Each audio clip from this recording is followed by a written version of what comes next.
Hey, Brian from Garage Hall. Today I have an Oshine long handle miter shear, and if you're not sure what it is, this is going to explain it.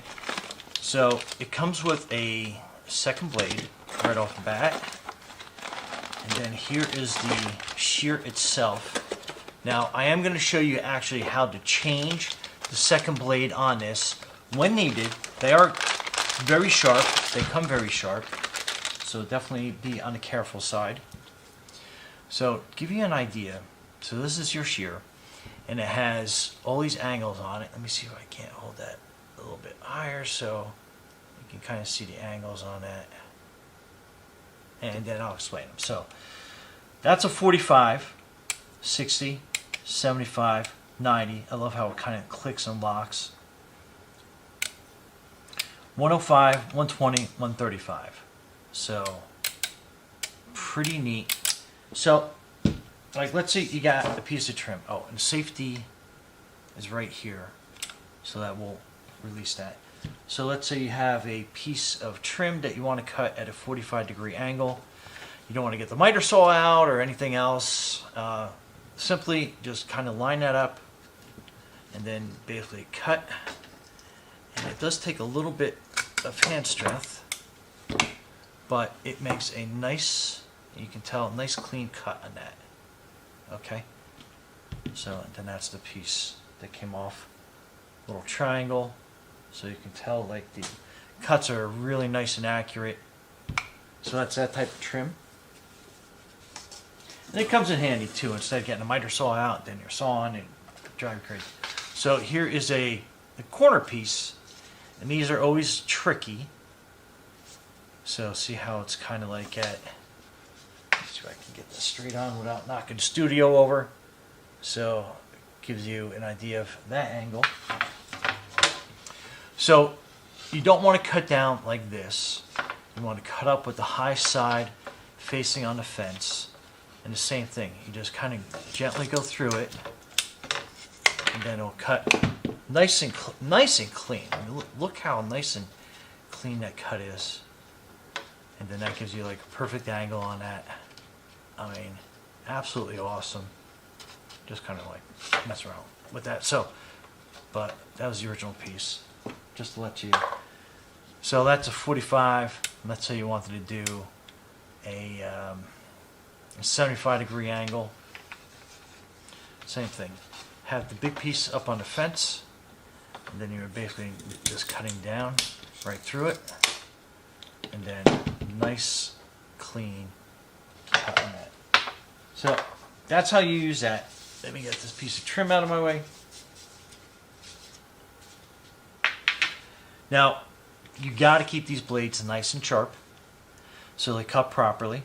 So when the time comes that you got to basically change this blade out, which it comes with, spare blade, really easy. So you need an 8mm wrench. So you have a nut on this side, so the top side.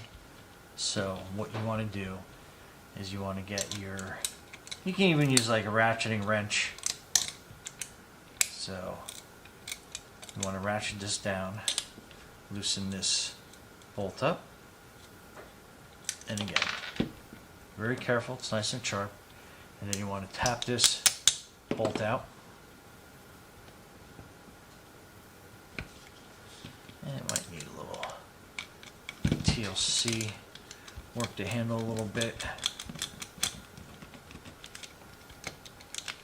And then that comes out like so. So put that together. And then this blade, you basically kind of like nice and easily separate the two halves. Now you want to take the sheath off, put it on this, just to keep yourself out of harm's way, and then you have a little piece that you have to knock out there.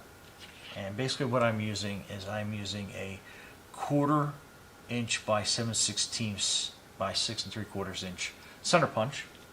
And then you're going to be, let me get that better in frame, and you're going to be basically putting it on this end here.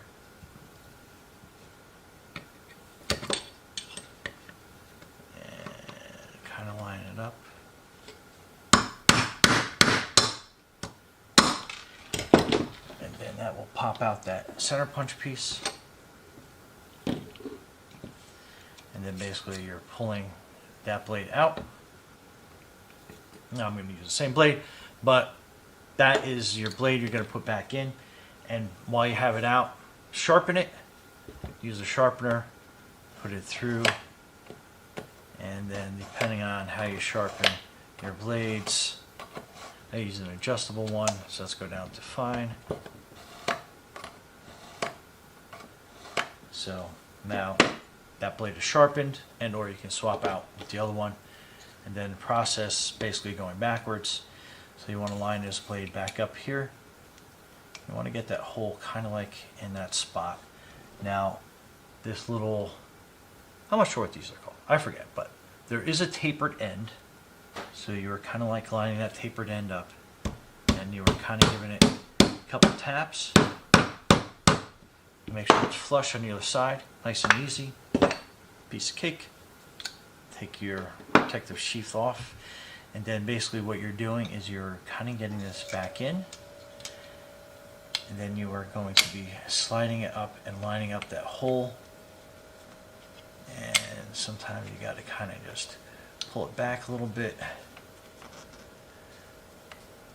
Okay, so we're kind of like right there, so we're going to slip this bolt a little bit of an angle.